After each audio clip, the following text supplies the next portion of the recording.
Estudo do livro de Apocalipse. Eu havia parado no último áudio, no capítulo 21, no verso 16, e nós estávamos vendo o tamanho da cidade, e a cidade estava situada em quadrado.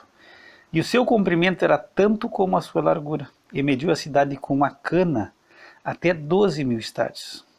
E o seu comprimento, largura e altura eram iguais. Então nós colocávamos, e eu colocava no outro áudio, que existem duas posições aqui. Existem alguns que creem que a cidade tem um cubo com 2.220 quilômetros aproximadamente de largura, de comprimento e de altura. Seria algo descomunal. Então tem pessoas que creem desse jeito. Até eu comentava dessa Bíblia de estudo que eu tenho, que era um pastor que no passado foi muito famoso. Ele disse, não, pela fé, diz no estudo, eles não, pela fé a gente crê nesses 2.400, ele fala em 2.415 quilômetros. Então tem essas pessoas que creem desse jeito, e eu olho aqui o texto lendo, eu não consigo entender dessa forma também. Eu acho que o pastor Steven Davis ele está sendo mais coerente. Por quê?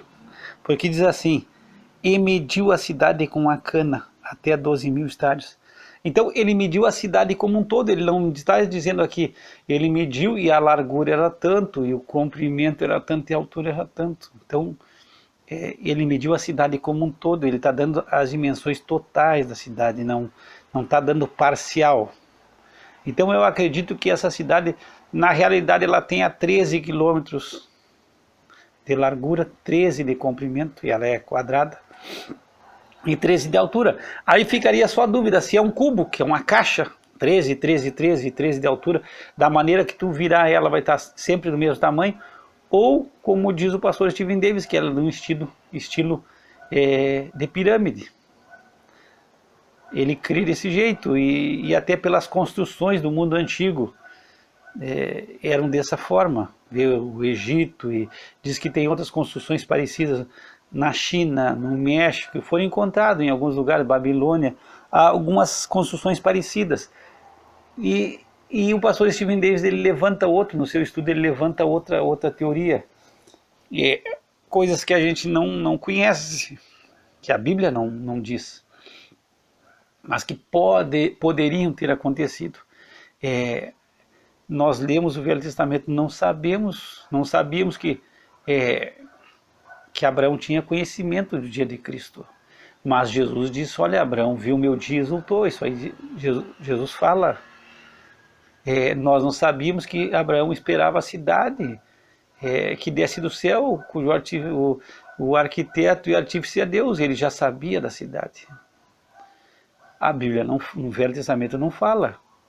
Mas o autor aos Hebreus diz que Abraão esperava essa cidade, ele já sabia. Então ele diz que pode ter havido um conhecimento no passado pelos patriarcas e pelos os antigos dessa cidade celestial. E isso não ficou escrito, mas se passou de um para outro. Se passou esse conhecimento sem estar escrito nas Escrituras. Quem sabe Noé tinha esse conhecimento, porque eu tenho nos meus estudos ali, eu não vou pegar agora, mas é uma coisa que é interessante.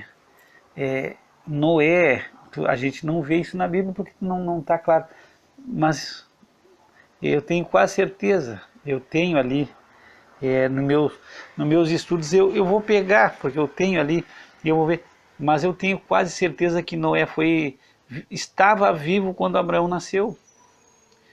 A gente não se dá conta disso na Bíblia, mas eu tenho certeza, e eu vou pegar nos meus estudos e vou ver. Eu estou conferindo aqui eu tenho um estudo que eu fiz na minha cabeça, das idades, e porque muitas vezes a gente não tem essa noção, mas Noé morreu e Abraão tinha já seus 58 anos.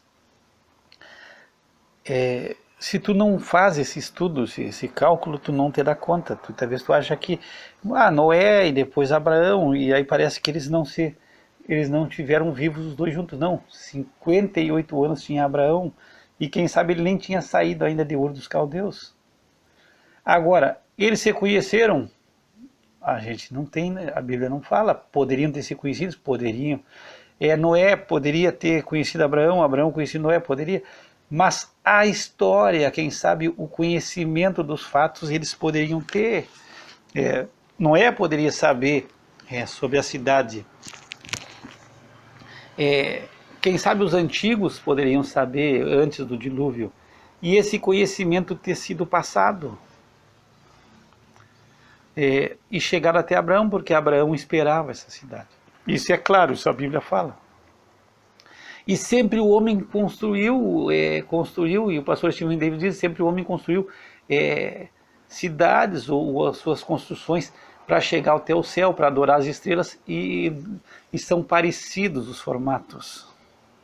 O formato das construções humanas que se vêem no passado tem o mesmo estilo. Então ele acredita que, claro que isso é uma teoria, ele acredita que os patriarcas, as pessoas mais velhas, antes do dilúvio e depois do dilúvio, eles tinham conhecimento dessa cidade. Alguém tinha esse conhecimento. A gente sabe que Enoque andou com Deus, e Deus o tomou para si. Quem sabe Enoque tenha tido esse conhecimento, Deus tenha revelado para ele, e ele tenha passado para os filhos. E ele é bisavô de Noé. Pode ter. E Abraão tem esse conhecimento. E essas construções antigas, geralmente elas são na forma de pirâmide. Então, o pastor Stephen Davis diz que pode também ser em pirâmide. Ele acredita mais que seja em pirâmide. A cidade seja a parte de base maior, não completamente uma pirâmide, mas a parte superior, embora que seja alto, seria menor. E ali estaria o nosso amado Senhor, Jesus Cristo, com o nosso Deus.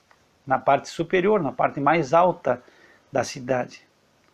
Agora, isso aí é teoria. Não tem base. A cidade pode ser em cubo, pode ser um quadrado completo, uma caixa completa. Pode ser em pirâmide? Pode. Essa aí não tem como a gente dizer. Agora, tu lendo com calma, eu acho que o tamanho da cidade, se tu ler com calma, aí eu acho que é mais certo que a cidade tenha 13 quilômetros de largura, e não 2.220 ou 2.400, como alguns dizem. Essa Bíblia de estudo que eu tenho diz 2.415. E eles, não, eu creio, claro, nós cremos. O pastor disse, não, pela fé, a fé vê isso, claro, pela fé. Nós temos um Deus que é todo poderoso, que fez um universo infinito, e ele é maior que o infinito. É óbvio que se ele quiser fazer de 2.000, de 6.000 quilômetros, de 20.000 quilômetros, ele é o Deus todo poderoso, ele pode fazer do jeito que ele quiser, porque ele pode. Agora, se tu te atém ao texto, o texto dá a medida da cidade e dá a entender que é uma medida como um todo, e não uma medida parcial de largura ou de comprimento. Ele só fala, o comprimento, a largura e a altura são iguais, mas ele não diz que ele está dando 12.000 estádios. A medida desses, de lado, ou de comprimento, ou de largura, ou de altura. É isso que eu quero que tu entenda. Eu escutei o outro áudio que eu fiz, o anterior, e eu não sei. Uma hora eu sei que eu falei 13 quilômetros, mas eu escutei rápido. E quando estava passando, me parece que eu falei 13.000 quilômetros numa vez. Não é, apaga. Eu vou escutar de novo, porque eu estou fazendo esse áudio muito em cima do outro. Eu não tive todo o tempo para escutar com calma. Escutei uma vez, mas escutei com muita calma. Mas se tu escutou 13.000 em alguma versão, não é 13.000, é 13 quilômetros que eu estou dizendo. Mas eu sei que depois que eu falei isso, eu falei de novo e eu falei 13 quilômetros, falei certo. Mas me parece que teve um momento que eu falei 13.000, não apaga. Eu vou escutar de novo, porque eu escutei, e na hora que estou escutando, estava fazendo uma coisa e prestei atenção, eu acho que eu falei errado. Mas eu não peguei com calma. Então esse é o meu entendimento, eu tomo essa posição. Agora, o que eu quero que tu entenda?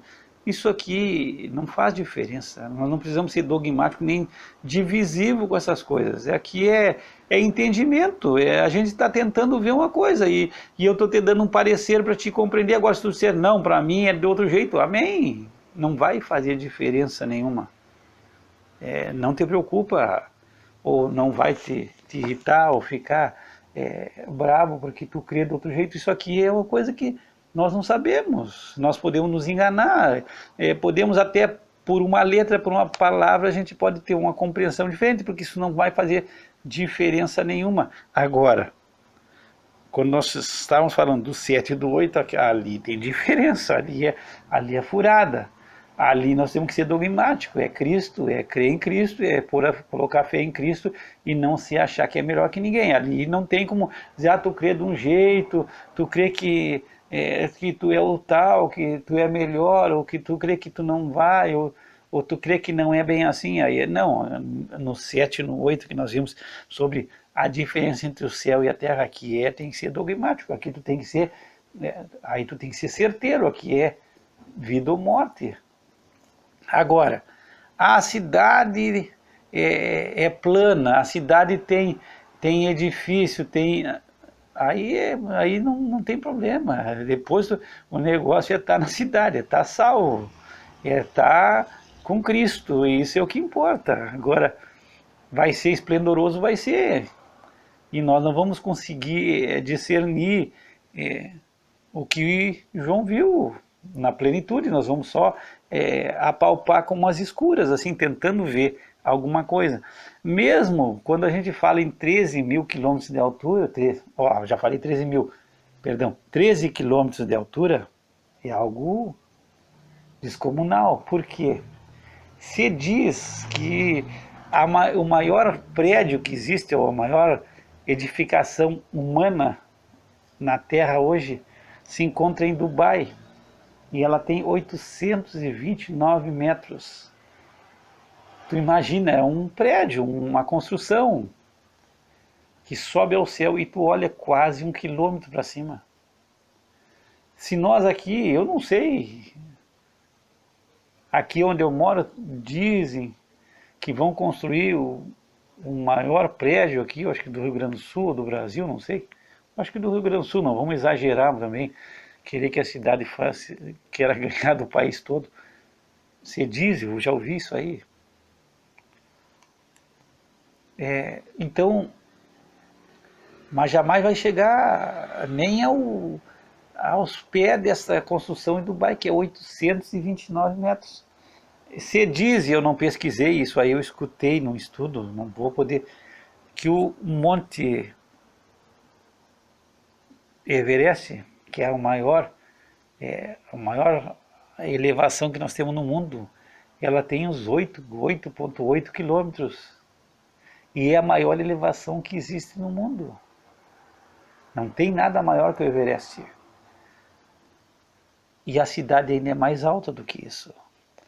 E aí eu estou dizendo que nós vamos chegar na atmosfera, perto da atmosfera, que a atmosfera, eu tinha falado no outro áudio, é de 10 a 17 quilômetros essa atmosfera que cerca a Terra. Mas aí tu poderia dizer, sim, mas isso é a Terra hoje.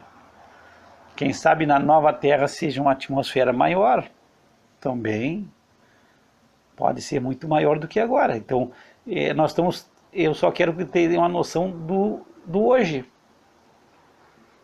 do que a gente sabe hoje, mas a gente não sabe como vai ser a nova Terra e os novos céus. Então, nós temos essa situação. Mas o importante é que a cidade é esplendorosa, é grandíssima. Agora, é em forma de pirâmide? Não sei, aí é difícil. É em cubo? Pode ser. A cidade tem de largura 2.415, como alguns dizem, e de comprimento e de altura? Pode ser. Mas eu acredito mais certo que ela tenha 13, 13 e 13. E que seja dessa forma, quem sabe até em cubo, mas dessa forma eu acredito que seria mais lógico se tu ler. No 17 ele começa a falar sobre o muro, e o muro é de 140 côvados, conforme a medida do homem, que é a de um anjo. E aqui nós temos de novo problema para raciocinar. Por quê? um côvado é 50 centímetros, mais ou menos a medida de um côvado. Então nós teríamos um muro de 72 metros. Agora, ele mediu o muro e o muro tem 144 côvados, 72 metros. Mas 72 metros de quê? De altura? De largura? De largura? De quê? Ele não fala. Se é a medida como vou te dizer assim, da espessura, perdão, de espessura. Porque se o muro vai rodar a tua cidade, é claro que o muro não vai ser um muro altíssimo. Mas aqui, é a altura ou a espessura do muro? Os muros de Babilônia, eles eram de uma espessura grandíssima. Diz que uma carruagem, que eu acho que com 6 ou 8 cavalos, ela conseguia fazer o retorno nos muros de Babilônia. Por cima do muro, sabe, como se fosse uma estrada, uma via, e uma carruagem grande fazia o contorno. A espessura do muro era muito grande. E antigamente, nas cidades antigas que tinham muro, tinha muitas pessoas que moravam naquela espessura do muro. Então, e a altura? Eu acredito que não. Por que eu acredito que não? Porque no 12, aqui tu vai dizer que tinha um grande e alto muro com 12 portas. 72 metros para uma cidade que tem 13 quilômetros de altura no mínimo, é um muro irrisório, é irrisório. Se a cidade tiver 2.400, o muro nem existe. 2.400 quilômetros, o muro nem existe. Então, no meu entendimento aqui, embora que seja complexo, aqui está dando a espessura do muro, um muro de 72 metros de espessura. Porque o muro é muito alto, o muro é altíssimo, diz que é um grande e alto muro. E se ele está vendo uma cidade de no mínimo 13 quilômetros de altura, um muro de 72 metros não é nada, é irrisório. Então eu sou propenso a crer aqui na espessura do muro. E aí nós vamos chegar a outras coisas tremendas. Um muro é quase como um campo de futebol de largura, da espessura. É quase uma quadra dessas, uma quadra nossa, numa cidade normal é 100 metros. Então, um muro de largura seria quase uma quadra numa cidade. Uma quadra normal de 100 metros. São 72 metros.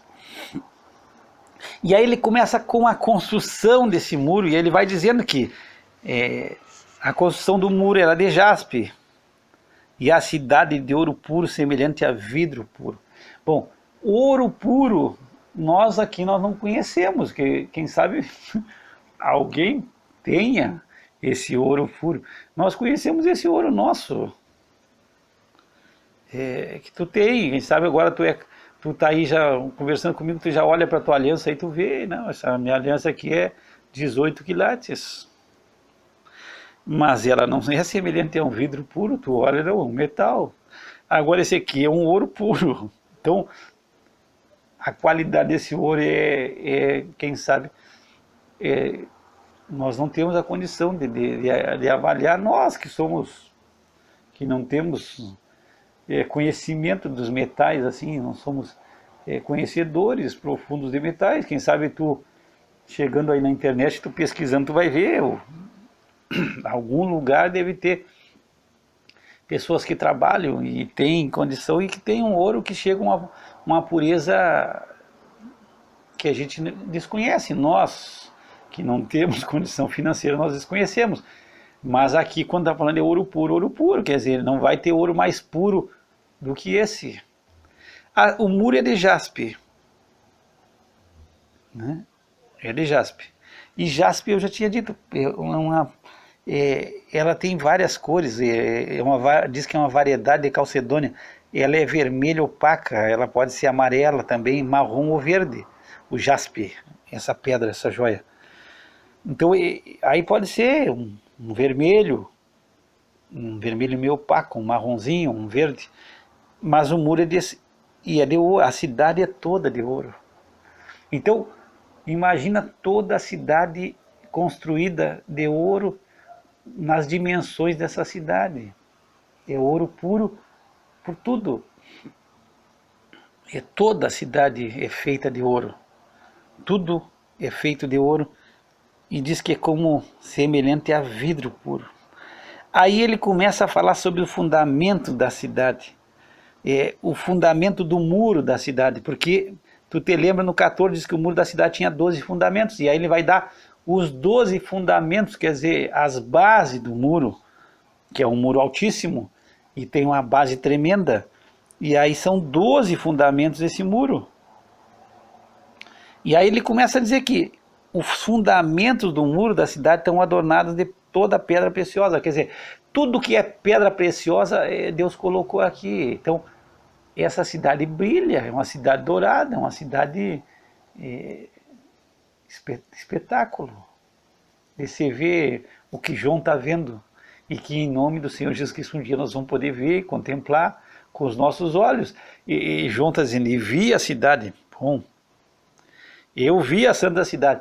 E nós esperamos também que um dia nós possamos dizer, João, nós também vimos. Nós tínhamos te ouvido agora, nós vemos a cidade realmente. E quem sabe João não conseguiu nos dizer nem 10% de tudo. João não, ele está tentando colocar o máximo que ele pode, mas é um esplendor glorioso. E aí os fundamentos da cidade estão adornados de toda a pedra preciosa. Aí ele vai bater, são 12 fundamentos, tu te lembra no 14, essa cidade tem 12 fundamentos, está com o nome dos 12 apóstolos, e aí o primeiro fundamento era jaspe, o segundo safira, o terceiro calcedônio, o quarto esmeralda, o quinto sardônica, o sexto sárdio, o sétimo crisólito, o oitavo berilo, o nono topázio, o décimo crisópraso, o 11º jacinto e o 12º ametista. Bom, 12 pedras preciosas. Cada fundamento era com uma pedra preciosa, são 12 fundamentos, e cada fundamento era de um tipo de pedra preciosa. Agora, eu não entendo de construção, e quem sabe tu está me escutando, tu não entende também. Como é isso? Eu não sei. Se tinha uma pedra preciosa, um fundamento é só de uma pedra, depois bota outro fundamento, firma mais, bota outra pedra preciosa, aí vai uma pedra colocando para outra. Mas o que eu posso te dizer, o que eu pesquisei, o que eu achei aqui, ó. Então, o primeiro é jaspe, aí o jaspe é um vermelho, opaco, amarelo. O segundo é safira, e aí é um azul escuro. O terceiro é calcedônia, tu vai ver na tua Bíblia aí como calcedônia. Mas em espanhol é ágata. Ágata, quem sabe seja mais conhecido por nós. Então é um quartzo opaco, azul opaco. O quarto é esmeralda e é um verde brilhante. O 5 diz na Bíblia sardônica, na nossa Bíblia, mas em outras versões diz ônix. E aí ele é branco, mas é um vermelho, semelhante à cornalina, que eu não sei que pedra que é, porque eu nunca tive essas coisas, e nem tenho. O sexto é um sárdio, e aí é uma variedade também de calcedônio, e é vermelho escuro. Tu vai para o sétimo é o crisólito, e o crisólito é amarelo. O oitavo é berilo, e aí é um azul verde claro, é uma água marinha, assim, é essa cor do mar, assim, o berilo. O topázio é amarelo, um amarelo avermelhado.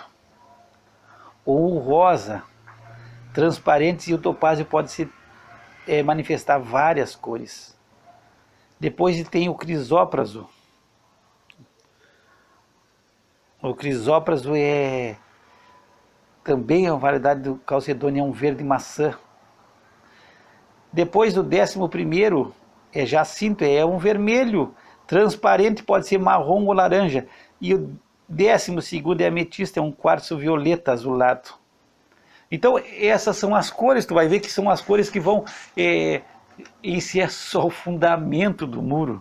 E aí tu vai ver que começa com vermelho, depois azul escuro, depois um azul opaco, depois um verde brilhante, depois um vermelho, depois vai para um vermelho escuro, e vai para um amarelo, e depois vai para um azul, verde claro, cor de água, marinha, depois amarelo, depois um verde maçã, depois um vermelho transparente, e depois um violeta azulado. Então, são pedras preciosas, e a glória de Deus, quem sabe, passando e refletindo em todas esses fundamentos de glória.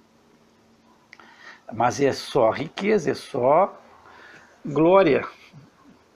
E aí a gente fica aqui apavorado, tentando viver, correndo atrás desse mundo, querendo ter as coisas do mundo, sendo que nós somos herdeiros de Deus, co-herdeiros em Cristo, de riquezas e de uma cidade maravilhosa. Aí tu pode entender agora, tu pode entender um pouquinho de Abraão, né? Porque diz aqui, nós vamos pegar de novo Abraão, diz assim, ó. Hebreus 11:9, pela fé habitou na terra da promessa, como em terra alheia, morando em cabanas com Isaque e Jacó, herdeiros com ele da mesma promessa, porque esperava a cidade que tem fundamentos, da qual o artífice e construtor é Deus.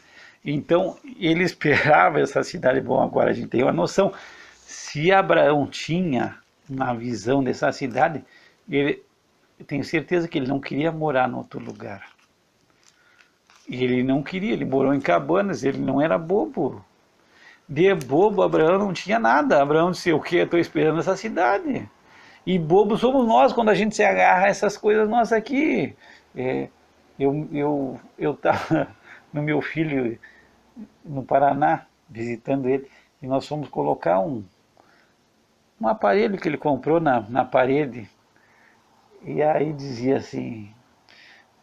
Diz as especificações, olha, tem que cuidar, se o tijolo é maciço, e aí tu coloca desse jeito, mas se for tijolo, aí dizia assim, tijolo baiano, eu nunca tinha escutado essa expressão, tijolo baiano, tu vai ter que fazer outro trabalho, vai ter que colocar algo a mais. Tá legal. Aí a casinha assim, uma casa boa que o meu filho mora, casa boa, que ele aluga. E aí eu fui furar, já fui me meter a fazer a obra, coloquei e furei. Aí eu fui descobrir que era tijolo baiano, a casa bonitinha. Colocamos aquilo, colocamos na parede, daqui a um pouco, foi fazer um pouquinho de força, arrebentou, quase arrancou um pedaço da parede. E aí fomos colocar em outro lugar a mesma coisa. Pegava um pouquinho de força e arrebentava. Aí tu via que a casa era, parecia bonitinha, mas era tijolo furado e não tinha sustentação. Aí nós conseguimos, eu olhei uma base que tinha numa porta da cozinha e parecia ter uma viga. Eu digo, filho, eu acho que aqui dá para colocar, hein? Porque aqui parece ter uma viga, aqui não é tijolo. E aí colocamos e ali deu. Mas a casa parecia bonitinha, mas ela não era firme, era uma casa feita assim, com material... Não era material de primeira, bonita casa, boa, casa que tu dizia assim, ó, eu queria casa, mas o material não era um material de primeira, casa bonita, mas o material não era bom. E muita gente está lutando aqui por isso, nessa terra, por coisa de segunda, de terceira ou de quarta qualidade. E nós poderíamos colocar os olhos nessa cidade que é preciosa. E com isso eu não estou querendo que tu viva... que tu não conquiste as coisas aqui, não, eu sei, conquista as coisas que Deus te der para conquistar, o que Deus der para te conquistar, conquista, mas não coloca o teu coração nisso. O apóstolo Paulo, ele é tremendo assim nas colocações que ele faz. Ele escreve a Timóteo, e ele fala sobre o problema do amor ao dinheiro, que as pessoas amam o dinheiro. E esse é a raiz de todos os males. As pessoas, quanto mais querem, quanto mais tem, mais querem, e isso nunca vai acabar. É um desespero. E o dinheiro é um bom servo, mas é um péssimo senhor. Quando tu quer viver para dinheiro, tu te quebra. Mas o apóstolo Paulo, na primeira carta que ele escreve a Timóteo, no capítulo 6, ele fala assim, no verso 8, tendo porém sustento e com que nos cobrirmos, estejamos com isso contentes. Mas os que querem ser ricos caem em tentação e em laço, e em muitas concupiscências loucas e nocivas que submergem os homens na perdição e ruína, porque o amor ao dinheiro é a raiz de todos os males. E nessa cobiça alguns se desviaram da fé e se transpassaram a si mesmos com muitas dores. Então, poxa, esse texto aqui é autoexplicativo. Quantos na igreja hoje estão querendo ser rico, estão querendo se fazer rico? E ele fala assim, ó, os que querem ser ricos caem em tentação. Irmão, quem quer ser rico vai cair em tentação e em laço, e em muitas concupiscências. Depois disso, olha, muitos se desviaram da fé e se transpassaram a si mesmos com muitas dores, por esse amor ao dinheiro, por querer ser rico. Agora, o que eu acredito que Paulo está falando aqui? É tu querer, é o teu objetivo de vida. Eu quero ser rico, eu quero ser rico, eu quero ter dinheiro, eu amo dinheiro. Esse é o problema. Não quer dizer que se tu tiver condição, e Deus te der condição de tu ser um homem abastado e rico, tu não seja, não quero. Não, não é isso. É tu não amar o dinheiro, é tu fazer do dinheiro um servo e não o teu senhor. Esse é o grande problema. Porque o nosso problema, eu tenho anotado na minha Bíblia aqui, o nosso problema não é a tribulação, é a dificuldade. Porque na tribulação eu anotei na minha Bíblia, não vou achar agora aqui, eu achei já. Eu coloquei assim, eu gosto. Muitas vezes eu estou lendo e eu medito em alguma coisa e eu faço uns pensamentos e eu escrevo para mim não me esquecer. Eu botei assim, ó, o maior problema não é a adversidade. Na adversidade buscamos o Senhor, nós oramos, jejuamos, a gente faz voto e se agarra ao Senhor. O nosso maior problema é a prosperidade. Porque a tranquilidade ela vai nos acomodando. Então esse disfarce de Satanás de anjo de luz, ele é mais perigoso do que como parecer quando ele se parece com um leão rugente, quando ele se levanta para nos atacar. O pior é quando ele aparece assim como um anjo de luz e só busca a tua felicidade, seja feliz, pensa mais em ti mesmo, tu pensa muito nos outros, pensa mais em ti, tu tá te esquecendo de ti, te cuida, te ama. Se tu não te cuidar, ninguém vai cuidar de ti. É esse o problema, quando ele vem assim com essa historinha da carochinha, te enganando. Não, para aí, tu te doa demais, pensa mais em ti, olha mais por ti mesmo. Então esse é o nosso problema maior.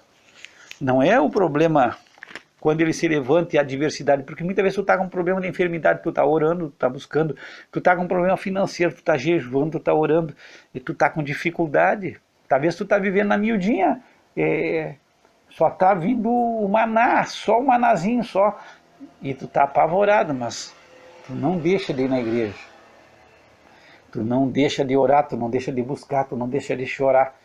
Agora, começou a ter fartura, começou a sobrar, começou a ter uma televisão de 40 e tantas polegadas, e aí estamos assinando um monte de canal, um monte de coisa, tem um filme legal, e a internet, e o carro é bom, e o carro é zero, e se pegar chuva, e tá limpinho, aí tu começa tu começa a te encolher, porque o mundo começa a te seduzir, tu tá comendo só coisa boa, tu tá sendo convidado para reuniões de luxo, o pessoal da igreja muitas vezes não está no teu nível, porque o teu nível é um nível superior, a tua conversa é outra. Então o nosso problema é a prosperidade, e eu não estou querendo dizer seja um miserável, não. Se Deus te der a condição, cresce, mas o problema é não colocar o coração na riqueza, colocar o coração no Senhor e fazer do dinheiro um servo e não servir ao dinheiro. E não servir as tuas coisas, tu é apaixonado pelas tuas coisas, as tuas coisas são o último modelo. Se um sentou ali no teu carro, tu já fica olhando assim, pô, será que vai sujar? Pô, será que vai estragar um banco de couro? Mas muitas vezes tu andava num fusquinha que os pneus, se passasse por uma pedra, furava. E hoje tu tem um carro de luxo. E antes não via dificuldade para ajudar, e hoje muitas vezes tu começa já a te encolher, porque o teu carro é zero, vai entrar pessoas que não estão bem vestidas, que não estão, a roupinha não é legal. Então são essas situações, eu estou fazendo uma alusão, mas eu não penso que eu estou dizendo assim, seja pobre, não, se Deus te der condição, vai, só que a gente tem que estar contente com o que Deus nos está dando, e se Deus está nos trazendo na miudinha, vamos seguir na miudinha. É na miúda que Deus está nos carregando. Agora, nós somos herdeiros dessa cidade gloriosa. E nós vamos seguir no próximo áudio, porque nós já demos as cores. Agora, nós vamos a partir do próximo áudio, no 21, que aí nós vamos ver as portas da cidade. E isso é glorioso também. Pai, nós te damos graça porque somos herdeiros teus e co-herdeiros com Cristo. E isso é glorioso, Senhor. Que nós possamos colocar o nosso coração nas coisas do alto, onde está Cristo. Nos ensina, nos ajuda, nos libera. Não deixa nós sermos enganados por as riquezas desse mundo, mas coloca no nosso coração aquilo que havia no coração de Moisés, que ele teve por maiores riquezas o vitupério de Cristo do que os tesouros do Egito. Faz isso na nossa vida e na vida da tua igreja. Que o Senhor te abençoe e te guarde, que o Senhor faça resplandecer sobre ti o seu rosto e tenha misericórdia de ti. Que o Senhor levante seu rosto sobre ti e te dê a paz. Graça e paz da parte de Deus nosso Pai e do Senhor Jesus Cristo.